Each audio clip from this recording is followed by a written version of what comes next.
At 11:43 p.m. on the night of July 24, 1943, a formation of German Heinkel bombers crossed the Dutch coast and turned towards England. Their radars locked onto hundreds of bright echoes moving over the channel. It looked like the largest Allied air raid of the war. In reality, not a single aircraft was there. British radar operators watched the same strange display and whispered the same word again and again: window. For 78 nights that summer, the Luftwaffe would bomb fields, lakes, and empty towns, convinced they were striking the heart of London. The deception that blinded Hitler's bombers had begun with a few rolls of kitchen foil and one woman's stubborn idea. London in 1943 was still wounded from the Blitz. The smell of dust and smoke lingered on every street, the memory of fire still fresh in the minds of those who had dug through rubble for their families. The Luftwaffe had returned this time, guided by radar so precise that even in darkness it could follow bombers all the way to their targets. No warning system, no blackout curtain, no barrage balloon could stop them. Every night the people of London waited for the sirens. Every morning rescue teams counted the bodies. The Royal Air Force and the Ministry of Defense faced a terrible truth. British defenses were fighting a war they could no longer see. The German Freya and Würzburg radar systems were guiding their bombers with mathematical precision. Anti-aircraft guns fired blindly into the night, wasting ammunition while the sky burned. Scientists at the Telecommunications Research Establishment, known simply as TRE, were ordered to find a way to make the enemy radar useless. They had already tested jammers and signal disruptors, but the Germans always adapted within weeks. What Britain needed was not destruction, but confusion, a way to make German radar believe something that wasn't there. Among the dozens of physicists and engineers working in the secret huts of TRE was a 28-year-old Welsh scientist named Joan Curran. She had no military rank, no public recognition, and few colleagues who even believed she belonged in the lab. But she had one advantage that most of them lacked: imagination unshackled by procedure. Curran understood how radar worked because she had built parts of it herself, and she knew that the same physics that revealed a target could also be used to hide it. Radar relied on reflections, tiny radio echoes bouncing off metal surfaces. If a piece of metal could reflect waves like a plane's fuselage, then thousands of small pieces could appear to be thousands of planes. That thought kept her awake night after night, inside Hut 9, where wires hung from the ceiling like vines and the smell of solder clung to every surface. The war outside was burning cities. Inside, she was building ghosts. The scene that Londoners would later remember, the false raids, the phantom fleets of bombers on German radar screens, was born in that wooden hut from the simple act of cutting strips of aluminum foil. Curran tested the idea in miniature, hanging the foil from the ceiling, measuring its reflections on a radar scope no bigger than a suitcase. The dots danced exactly like real aircraft. At the time, the RAF had no reason to believe in miracles. Pilots were dying nightly, civilians were losing hope, and even Churchill's War Cabinet doubted that science could change the tide. But inside the TRE compound, a handful of young physicists were already seeing patterns that could save a city. They called their experiment Window. It was simple enough to sound absurd: a few tons of metallic paper, each strip cut to half the wavelength of German radar. Yet the numbers told a different story. A single bomber dropping 20 bundles could create an entire phantom formation. One squadron could appear as a fleet of hundreds. Curran's early experiments produced data so convincing that her supervisors refused to believe it. They feared she had measured an error in the system, but when they recalibrated, the ghosts remained. The concept was dangerously elegant. The same idea could be used by the enemy against Britain's own radar network. The Air Ministry classified it immediately. Still, Curran kept refining it, calculating drop rates, wind drift, and foil density. Every figure she wrote on her notepad meant one more possible night without bombs falling on London.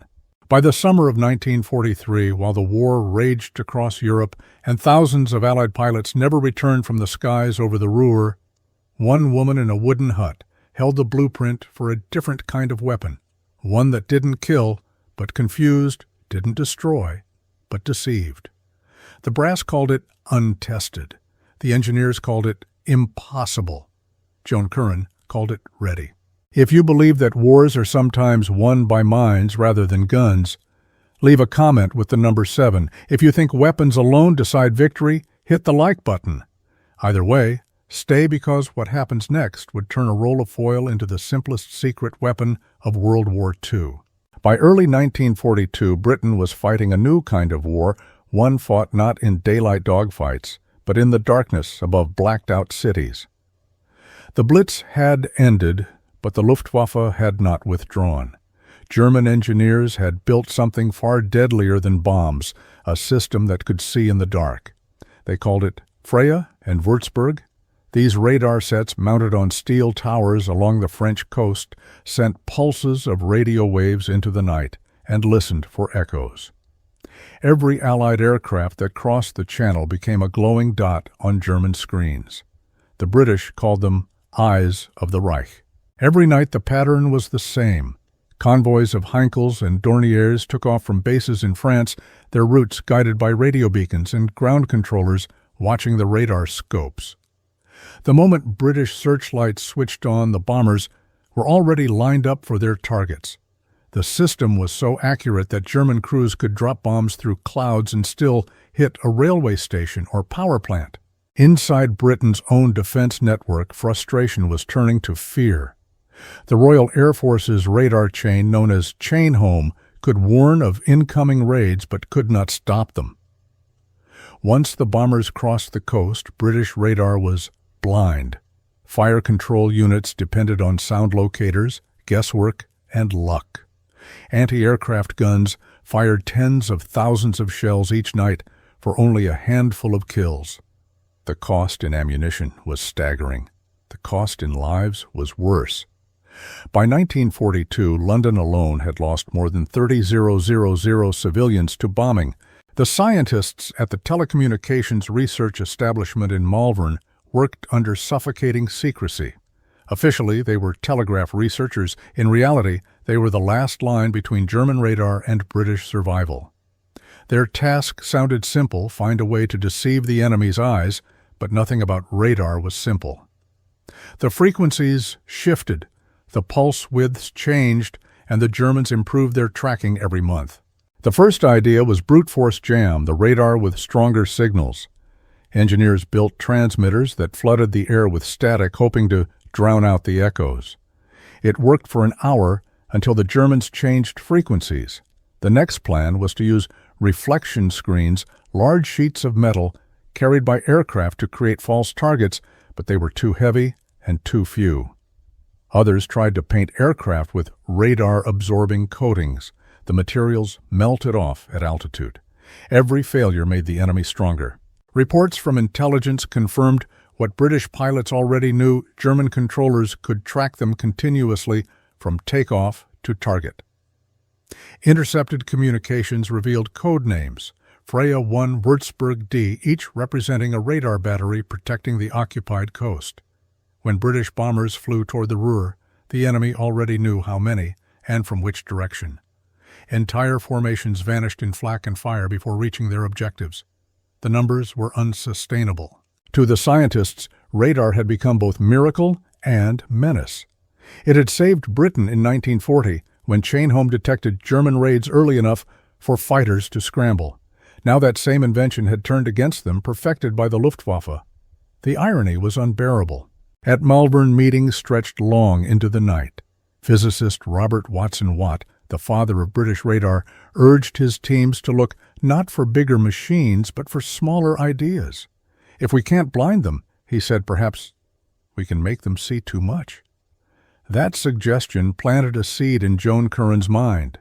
Curran had been studying radar echoes from experimental reflectors, small strips of wire and foil used to calibrate antenna strength. During one test, she noticed that even a few pieces of metal could create false returns on the screen.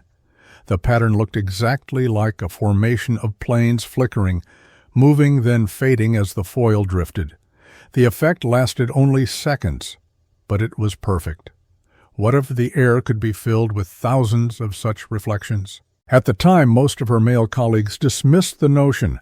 One of them laughed and called it tin confetti. Another warned that the Air Ministry would never allow it.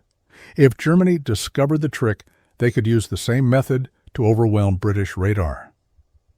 The debate raged for weeks while the bombing of British cities continued. Meanwhile, data from Night Fighter Command painted a grim picture. Losses were rising. Bomber Command was losing nearly 8% of its aircraft per mission odds. That meant a crew's life expectancy was less than 2 weeks. In 1 month alone, 500 aircraft failed to return. The commanders begged for a way to confuse enemy tracking, even for a few minutes. Curran worked quietly in her lab, refining her idea. The mathematics were elegant. German radar operated around 560 megahertz, a wavelength of roughly 50 centimeters. To reflect it efficiently, a strip of metal needed to be half that length, 25 centimeters, and just a few millimeters wide. She could cut it by hand with kitchen scissors. The strips could be packed into bundles tossed from a bomber and left to drift in the slipstream. To radar, each bundle would look like a squadron of aircraft. Thousands of bundles could simulate an entire fleet. It was the purest form of asymmetric warfare, defeating an empire's technology with something you could make at home. Yet the idea remained locked in notebooks labeled classified experimental. No one dared authorize field tests. Too risky, too absurd, too simple. By late 1942, Britain's War Cabinet received new intelligence. The Luftwaffe was developing improved ground radar and night fighter interception systems. If they succeeded, no bomber would survive the Channel crossing. The Prime Minister demanded solutions within months. Pressure on the scientists turned brutal. In a memo now preserved at the National Archives, a senior officer wrote, "Current countermeasures ineffective. German radar superiority must be neutralized or invasion plans are impossible." The line under it was handwritten unsigned. "We require deception, not destruction." Historians believe those words came from Curran's department. Outside London prepared for another winter of air raids. Families built shelters in basements, children slept in underground stations, and the city that had survived the Blitz waited for the next storm. Few knew that the answer might already exist in a shoebox filled with strips of foil on a scientist's desk in Malvern. War at its core is a contest of perception, who can see and who can remain unseen. By the end of 1942, Britain was losing that contest. But somewhere in the quiet corridors of the TRE, Joan Curran was learning how to make the enemy's eyes lie. If you think the smallest idea can sometimes change the course of history, type the number 7 in the comments. If you think only firepower wins wars, press like. Either way, stay tuned, because the test of her idea would soon rewrite the laws of radar warfare. She had no uniform, no medals, and no title that meant anything outside a classified document. On paper, Joan Curran was a technical assistant assigned to radar research at the Telecommunications Research Establishment in Malvern. In reality, she was one of a handful of scientists holding the line against the Luftwaffe's invisible power. When she arrived each morning, the hills around Malvern were still dark, shrouded in fog. The war was close enough to hear artillery practice from the coast aircraft engines from the nearby bases. But here in the quiet of the English countryside, the battle was being fought with equations and soldering irons. Malvern itself was a maze of wooden huts scattered across an old-school campus. The scientists called them by number: Hut 3 for receivers, Hut 7 for transmitters, Hut 9 for experimental countermeasures. Hut 9 was where Joan worked, a cramped shed lined with oscilloscopes, copper coils, and the faint smell of burnt insulation. The only warmth came from the test equipment glowing orange in the dark. Most of her colleagues were men in their 30s and 40s, many recruited straight from Cambridge or Oxford. Joan was 28, fresh-faced and quiet, her accent still carrying traces of Wales. She had earned her physics degree in the 1930s, a time when few universities even accepted women in the sciences. When she applied to work in radar development before the war, one supervisor told her she should consider administrative duties. She refused. Instead, she volunteered as a lab assistant at the Royal Aircraft Establishment in Farnborough, repairing damaged radar sets by hand until someone finally noticed she knew more about circuits than most of the engineers. When the war began, she was transferred to Malvern, joining the secret team that would later include legends like R.V. Jones and Robert Watson Watt. Her husband, physicist Edward Curran, worked in the same compound but on different projects. They rarely saw each other except in the dining hall, where conversations were drowned by the hum of nearby generators. "We were at war," she later said, "but our enemies were equations and time." In the summer of 1942, Joan's job was to test how radar reacted to different kinds of metal. She spent long hours in front of cathode ray screens, watching blips appear and fade. One afternoon, she hung small pieces of wire from the ceiling to calibrate a radar receiver. The pattern of dots looked strange, dozens of bright echoes dancing as the wires swung in the air. To anyone else, it was noise. To Joan, it was opportunity. She ran the experiment again, this time cutting the wires shorter, then longer, measuring the strength of each reflection. The results lined up perfectly with her calculations. When the wire length matched half the radar wavelength, the reflections were strongest. It was pure physics. The metal acted like a mirror tuned to that specific frequency.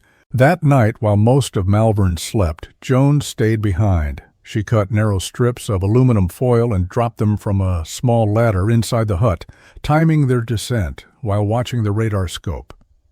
The echoes flickered and multiplied, creating the illusion of movement. For a few seconds, the scope looked like an entire squadron of bombers approaching. Then the dots drifted away, fading into silence. She tried again, adding more strips, adjusting their length, calculating how many it would take to fill a mile of sky. Each test confirmed what she already suspected: the simplest materials could blind the most sophisticated radar in Europe. The next morning, she brought her findings to her superior, a senior physicist named Geoffrey Hensby. He listened politely, glanced at her data, and set it aside. "Too unpredictable," he said. "And if the Germans use it first, we'll be blind too." Joan didn't argue. She simply asked to continue testing. Permission was granted informally, quietly. She didn't wait for official approval. For weeks she refined the idea in secret. She calculated how the foil would drift in air currents, how long it would take to fall from bomber altitude, how radar signals would bounce as the strips twisted. She experimented with materials copper, aluminum, tin, and settled on aluminum because it was light and cheap. Each strip had to be 25 centimeters long and 2 centimeters wide. She folded them into bundles of 2,000 tied with string and labeled them Window Test Sample. In early 1943, Joan and a small team moved their experiments to a disused airfield near the coast. They loaded a handful of bundles into the back of a Wellington bomber. As the aircraft climbed to 10,000 feet, the crew opened a side hatch and threw the bundles into the wind. On the radar scopes below, a miracle unfolded. The echoes multiplied, forming dense clouds of reflections moving eastward, an entire phantom formation heading toward the continent. For 20 minutes, the operators could not distinguish between the foil and real aircraft. The system had been fooled completely. When Joan returned to Malvern, she was elated and terrified. The test had worked beyond expectation, but she knew what would come next: bureaucracy, secrecy, and delay. The idea was too dangerous, officials said. If the Germans ever realized what caused the phantom raids, they could use the same technique against Britain's radar chain. The decision reached the Air Ministry within days, and the project was sealed under classification Most Secret. Production was halted, research suspended. Joan continued to come to work pretending to test components while her invention sat locked in a cabinet behind her desk. She would glance at it sometimes, the bundles of foil tied with twine, and imagine them drifting over the channel, turning radar screens into chaos. The war outside grew louder, the casualty lists longer, and still she waited. In letters she never sent, she wrote about her frustration: "I have built something that could save us, yet no one dares use it. It was the quietest kind of courage, the courage to keep believing in a weapon that didn't kill. By the spring of 1943, the Allies were planning massive bombing raids against German cities. Losses were expected to be catastrophic. Joan knew that if her invention stayed locked away, thousands more would die. In a war defined by explosions, she had created silence, a silence that could blind the enemy. The only question left was whether anyone would let her use it. If you believe that persistence can sometimes be braver than command, write the number 7 in the comments. If you think disobedience has no place in war press-like. Either way, keep watching. Because what happened next would turn a woman's idea into one of the most decisive tricks in military history. On the morning of June 4, 1943, the war inside the laboratories of Malvern finally reached the front line. In the control tower of RAF St. Athan, a Wellington bomber sat warming its engines, the sunlight flickering off the rows of aluminum bundles stacked inside. Each bundle looked harmless like rolls of shiny ribbon, but the pilot had been briefed. He was about to fly the strangest mission of the war. The order was simple. Take off, climb to 10,000 feet, and drop the packages one by one over the Bristol Channel. No bombs, no targets, no enemy, just foil. Joan Curran stood beside the runway, her notebook pressed against her chest. She had convinced a sympathetic test director to allow one last trial unofficial and undocumented. No authorization from the Air Ministry, no written orders, no witnesses, except the radar operators 20 miles away at the Malvern station. If the test failed, she would be finished. If it worked, no one could deny it any longer. At 9:12 a.m., the Wellington roared down the runway and lifted into the sky. Within minutes, it was a silver dot over the coast turning east.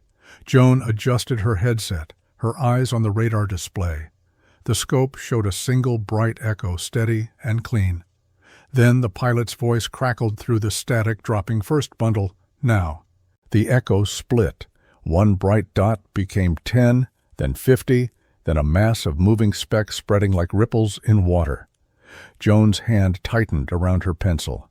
The operators stared. The radar screen looked as if an entire formation had materialized out of thin air. The false targets drifted slowly, with the wind imitating the exact speed and spacing of bombers. "Are those real?" one officer whispered. The radar supervisor shook his head. "There's nothing up there except the Wellington." For the next 20 minutes, chaos unfolded across every linked radar station on the southern coast. The same phantom swarm appeared on their screens, moving, shifting, vanishing, reappearing. Anti-aircraft batteries were placed on alert. Fighter squadrons scrambled to intercept a formation that did not exist. When the truth reached command headquarters, the order came down. Test successful, terminate drops immediately. Back at Malvern, the atmosphere turned electric. The data sheet showed unprecedented radar confusion signal saturation beyond anything previously recorded. The calculations were flawless. The frequencies matched. The foil reflected radar pulses exactly like an aircraft fuselage. Window worked. But celebration quickly turned to silence. The next morning, Joan was summoned to a closed meeting with senior officials from the Air Ministry. They congratulated her politely, then informed her that all materials related to Window would be classified top secret. Production was forbidden. No further tests would be conducted. The reason was blunt. If the Germans discovered the trick, they could use it against Britain, creating phantom fleets over London, blinding the very radar network that had saved the nation during the Battle of Britain.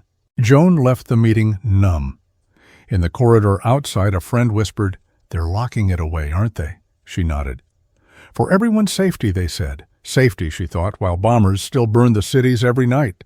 For weeks she continued her regular work, helping to calibrate receivers and assist other researchers, but the box of foil bundles remained locked in her cabinet. The war was entering its bloodiest phase, and her invention was being buried by fear. Then came Hamburg. By July 1943, Allied planners were preparing the largest air raid in history, Operation Gomorrah. The target was Germany's second-largest city, a center of industry and shipbuilding. The mission would involve nearly 800 bombers. Losses were expected to be catastrophic. At previous raids over the Ruhr, 1 out of every 10 aircraft had failed to return. The commanders estimated they could lose 200 in a single night. It was a death sentence unless something changed. In Whitehall, the debate reignited. Some scientists argued that window was the only hope. Others warned that using it would unleash a technological arms race. Churchill himself was drawn into the argument. The Prime Minister, weary from years of decisions measured in lives, finally asked the question no one else dared. If we use it and win, will it save more lives than it risks?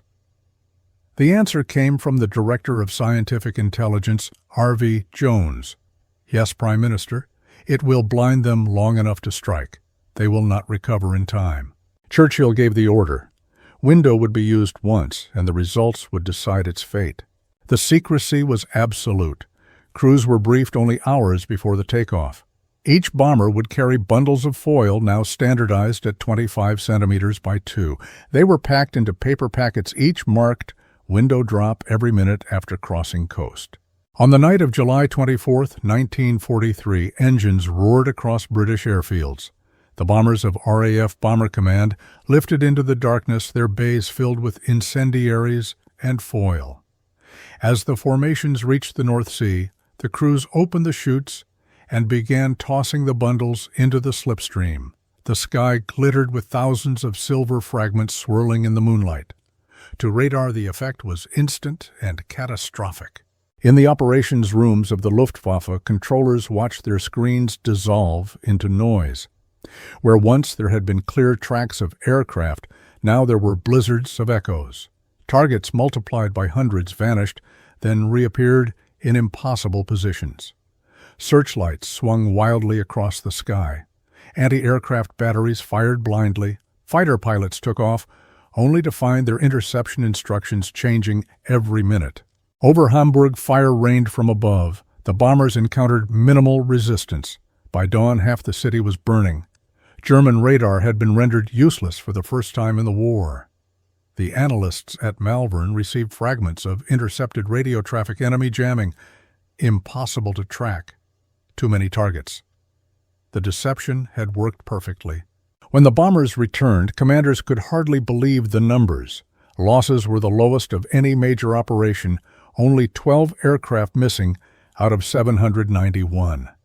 For the crews, it was a miracle. For Joan, it was vindication. She received no official telegram, no public credit, no recognition at all. But she knew. She had blinded the enemy's eyes. The British press called it the night Hamburg disappeared. Historians would later name it the first radar deception on a continental scale. The operation's success forced the Germans to rewrite their entire defense doctrine. For weeks, their radar screens remained haunted by phantom echoes. Every raid that followed used window, and every night the Luftwaffe guessed wrong. Back at Malvern, Joan stood once again in Hut 9, staring at the empty shelves where the foil bundles had been. The silence felt heavier than any explosion. She wrote in her notebook, "The sky is full of ghosts tonight." The war had turned, and for the first time in years, the skies over London were quiet. If you think courage sometimes means breaking the rules to save lives, write the number 7 in the comments. If you believe some inventions should never be used even to win a war, press like. Either way, don't leave yet, because the aftermath of this deception would be even stranger than the night it was born. At 10:45 p.m. on July 24, 1943, the first wave of bombers crossed the German coast. From the radar bunkers of the Luftwaffe, operators stared at their glowing cathode screens in disbelief. The usual patterns, neat tracks of aircraft converging on a target, were gone. Instead, their scopes exploded into static snow. Hundreds, maybe thousands of blips crowded the screens. Controllers shouted conflicting orders. Fighters were scrambled, then recalled, then redirected toward phantom squadrons that vanished into thin air. No one in Germany yet understood that a weapon of paper and foil had just blinded an empire. In London, the Air Ministry's war room glowed dimly under green lamps. Officers watched radio reports stream in from every direction. One after another, pilots reported the same thing: flak inaccurate. Searchlights wandering, fighters confused.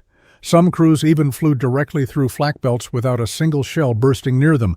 One pilot described it later as flying through ghosts. By midnight, Hamburg was burning. Allied pathfinders had marked the target area, and hundreds of bombers poured incendiaries into the city's heart. German fire brigades couldn't coordinate because their radios were jammed, and their radar networks were chaos. When the sun rose, more than 8 square miles of the city had turned to ash. In Malvern, Joan Curran stood alone in Hut 9, staring at the radar display that still showed the faint afterimages of that night's raid. She had been forbidden to speak of her work, but she didn't need confirmation to know it had succeeded. The silence over the channel told her everything. The bombers had returned. When the casualty reports reached London, the reaction inside the Air Ministry was divided. Military leaders celebrated a strategic breakthrough. For the first time since the war began, Allied aircraft had outsmarted German radar on a massive scale. Losses were the lowest in years. But among the scientists, there was unease. "We've opened a door that cannot be closed," one of them said. "If they copy us, we'll all be blind." Within days, intelligence confirmed the worst fear. German engineers had recovered the foil from their bombed-out cities and realized what had happened. The discovery sent shockwaves through the Luftwaffe's technical divisions. They called the material Duppel. Within a month, they began testing their own version, cutting strips of aluminum to the same dimensions. But they were too late. The British had already integrated window into every major operation. The second raid on Hamburg took place 3 nights later. This time the Luftwaffe was ready, or so they thought. Anti-aircraft crews had been ordered to fire only on the strongest radar targets, assuming those were real planes. But the foil reflected radar so perfectly that every target looked strong. Once again, chaos ruled. The few night fighters that reached the bombers were lost among false echoes. Some even collided in the confusion. After the 7th night, the Germans abandoned radar tracking altogether and reverted to visual interception, but the sky over Hamburg was filled with smoke and fire. The defense system that had guarded Germany for 4 years had collapsed. The numbers were staggering. Before Window Bomber Command's average loss rate on major raids was 7.8%. After Hamburg, it fell below 3%. The shift was immediate and measurable.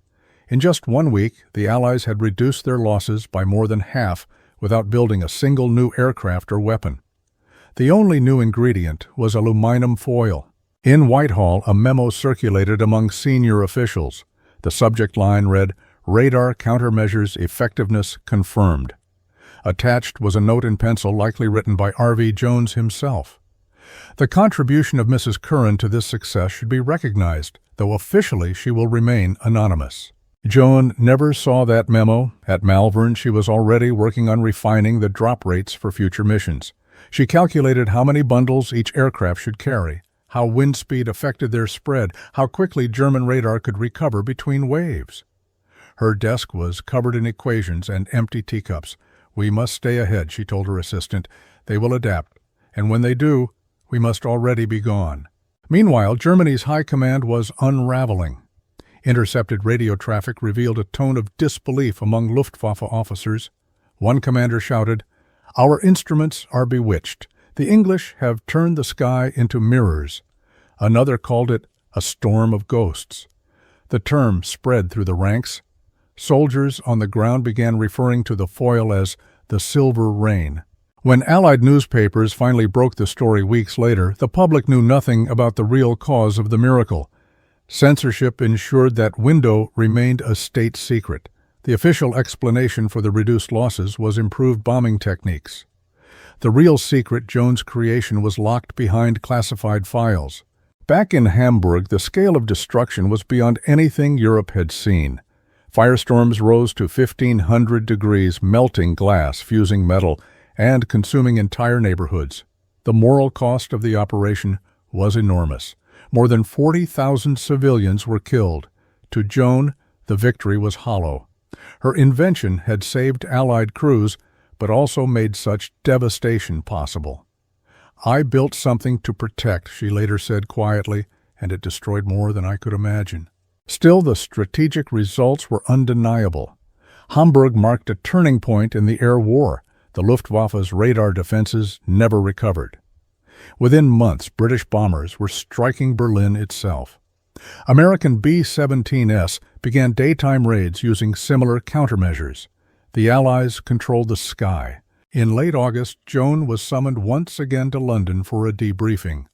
The same officials who had once dismissed her idea now greeted her with cautious respect. They asked about mass production, about durability, about potential for shipboard use. She answered every question with calm precision. When one officer remarked remarkable that something so simple could have such effect, she replied, "That's what makes it dangerous, sir." Before she left, an aide handed her a small envelope containing a note of commendation, unsigned, unofficial, and confidential. It read simply, "Your work has saved many lives. The nation is in your debt." She slipped it into her notebook and said nothing. As the months passed, window became standard procedure. Every bomber carried it. Every mission used it. The silver rain fell night after night, blinding Germany's radar from Normandy to Berlin. The scientists at Malvern moved on to new challenges, counter-jamming radio navigation and microwave radar. But Joan's invention remained at the heart of every mission. The irony was cruel. The most effective weapon of the air war had no blast radius, no shrapnel, no sound. It was the absence of information, a curtain of lies that turned technology against itself. At the end of that terrible summer, a senior RAF officer visited Malvern and asked to meet the woman behind window. Joan led him into Hut 9 and showed him the empty bench where the foil had once been tested. "It began here," she said, "with a few bits of paper and a question no one wanted to ask." The officer looked around the room and nodded. "Then this hut," he said quietly, "has won more battles than any airfield in England."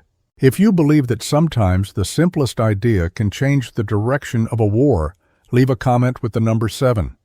If you think such inventions raise questions, no victory can erase press-like. Because after Hamburg, the war would never again be fought in the dark. It would be fought in the fog of deception that one woman had created.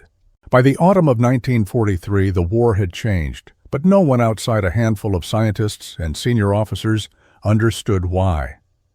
The official bulletins spoke of new tactics and improved coordination, never of aluminum foil. The code name Window remained one of Britain's most closely guarded secrets. Crews were forbidden to discuss it, even with other squadrons. Ground crews labeled the packages as radar calibration material. Pilots were told that, if captured, they must never admit what the bundles contained. The silence around Joan Curran's invention was so complete that for a time, even history itself forgot her. Inside the Air Ministry, a new division was created, Radar Countermeasures Section 60. Its first task was not to develop the technology it was already perfected, but to keep it hidden. Reports on Window were printed in single copies and locked in safes. The phrase "Miss Curran's device" appeared only once in all official documents before being redacted in later versions. The irony was brutal. The simplest and most successful weapon of the air war was also the one least acknowledged. Joan returned to Malvern, where the laboratories hummed day and night. The war's tempo had accelerated. Every week brought a new set of problems. German jammers proved night fighter tactics radar-guided flak. Yet, behind every mission, the thin veil of Window still drifted through the skies, confusing the enemy long enough for bombers to reach their targets and come home. In October, the Air Ministry finally authorized full-scale production. Rolls of aluminum foil arrived by the ton. Factories in Birmingham and Manchester worked around the clock, cutting it into narrow strips. Women from the Women's Voluntary Service packed the strips into paper bundles, not knowing what they were for. Each packet was stamped with a single letter W. Within months, the RAF was dropping over 2 million bundles per week across occupied Europe. The results were measurable and immediate. Luftwaffe radar efficiency collapsed. Between July 1943 and February 1944, British bomber losses fell from 1 in 13 to 1 in 28. Convoys crossing the Channel used window to disguise their movements from German reconnaissance. Even naval vessels began using it to create phantom fleets. It was the ultimate optical illusion, turning radar itself into an unreliable witness. The Germans struggled to respond. Their engineers at Peenemünde and Rechlin worked frantically to redesign radar filters capable of distinguishing between foil and aircraft. They experimented with polarization screens, new pulse patterns, even radar units tuned to different frequencies. Nothing worked. The foil cloud produced echoes too perfect to ignore. In a confidential post-war report, a captured German officer wrote, "We could see everything and nothing at once. The sky was full of lies." At Malvern, Joan moved on to new challenges. The laboratory corridors smelled of coffee and ozone, the air thick with tension and secrecy. She now led a small team developing anti-Doppel countermeasures, ironically, an attempt to defend British radar against Germany's own imitation of her invention. It was the ultimate mirror image of warfare, both sides scattering the same glittering fragments into the same night sky. Yet even as her work multiplied, her name disappeared. In reports, her contributions were reduced to initials or job titles. When American officers visited the facility in 1944 to learn about British radar, she was introduced only as Mrs. C. She didn't mind the omission, or so she said. "Credit doesn't matter in wartime," she told a colleague. "Only results." But in private, she kept the first piece of test foil she had ever cut wrapped in tissue paper inside her notebook. On it she had written in pencil, "A curtain between death and survival." After the success of Hamburg, public curiosity grew. Newspapers speculated about new secret weapons that might have changed the course of the bombing campaign. Journalists asked questions that officials refused to answer. When reporters visited the Malvern compound, scientists were instructed to smile politely and say nothing. The government statement was always the same, no comment on radar operations. The secrecy extended far beyond the war. In 1945, as Britain celebrated victory in Europe, Joan and her colleagues were ordered to destroy all unclassified references to window. Some burned their notes, others sealed them in locked drawers. She obeyed reluctantly. Years later, she admitted that erasing her own work felt like burying a part of the war that had truly mattered. The first public mention of window didn't appear until 1946, and even then it was vague, a single paragraph in an RAF technical journal referring to radar confusion devices. Her name wasn't mentioned. Historians would spend decades piecing together fragments of reports, personal letters, and testimonies before finally tracing the invention back to her. Meanwhile, life in Britain returned to a fragile peace. The blackout curtains came down. Children who had once hidden in shelters now played in the streets. Few realized that the quiet overhead had been bought by a rain of silver. In Germany, captured radar officers still spoke of those nights with disbelief. "It was as if the sky had turned against us," one wrote during interrogation. "We fired at ghosts." Even years after the war, veterans would tell stories of silver clouds drifting across the moon of planes they could never find. For Joan, the end of the war brought no celebration, no medals. She stayed at Malvern to work on post-war research, cold weather engine systems, radar calibration, and early missile guidance. She rarely spoke about window. When asked what she had done during the war, she would smile and say, "I made a bit of a mess with some tin foil." In 1946, a young reporter visited Malvern to write a feature about the scientists who had saved Britain. He asked if any of them had invented something truly decisive. One senior officer pointed toward Hut 9 and said quietly, "Yes, but that's a story we're not allowed to tell." For decades, the official histories credited the scientists of Malvern or the radar division without naming her. The omission was deliberate. Women in wartime research were rarely acknowledged, and the few who were often appeared only in footnotes. Joan didn't protest. She knew that the real proof of her work was written not in reports but in lives saved, the pilots who returned, the cities that survived. She once told a fellow physicist, "The best inventions are the ones that disappear when they're done." Window had disappeared perfectly. It left no monument, no memorial, only the faint echo of a miracle that made the enemy see ghosts. If you think the truest heroes are often the ones history forgets, leave a comment with the number 7. If you believe silence can sometimes speak louder than metals press like. Either way, stay until the end, because her legacy would not remain hidden forever. When the war ended in 1945, the world moved quickly to forget the machinery that had kept it alive. Cities rebuilt, soldiers returned home, and the nation that had once lived under sirens tried to rediscover silence. But in the quiet laboratories of Malvern, the light stayed on. The same people who had fought the invisible war against radar now turned their attention to a new era of flight jet propulsion, guided missiles, and the dawn of the Cold War. Among them, still in her white lab coat and sensible shoes, was Joan Curran. Peace didn't slow her. She joined a new project designing radar calibration systems for the Royal Air Force's emerging jet squadrons. Later, she worked on cold weather starting systems for aircraft operating in Iceland and the Arctic. Her understanding of electromagnetic reflections born from window proved invaluable in the age of supersonic flight. She never sought promotion or titles. When younger scientists addressed her as Madam or Doctor, she corrected them gently. "It's just Mrs. Curran. Titles don't solve equations." At home, her life was modest. She and her husband, Edward, lived in a small house near Farnborough filled with books, test equipment, and an aging cat named Freya, ironically after the German radar she had defeated. They had no children, only the steady rhythm of their shared curiosity. In the evenings, she would ride her bicycle through the quiet streets, sometimes stopping to look up at the stars. "I used to make ghosts up there," she told a neighbor once. "Now I just like knowing it's peaceful." For nearly 2 decades, her name remained buried in classified archives.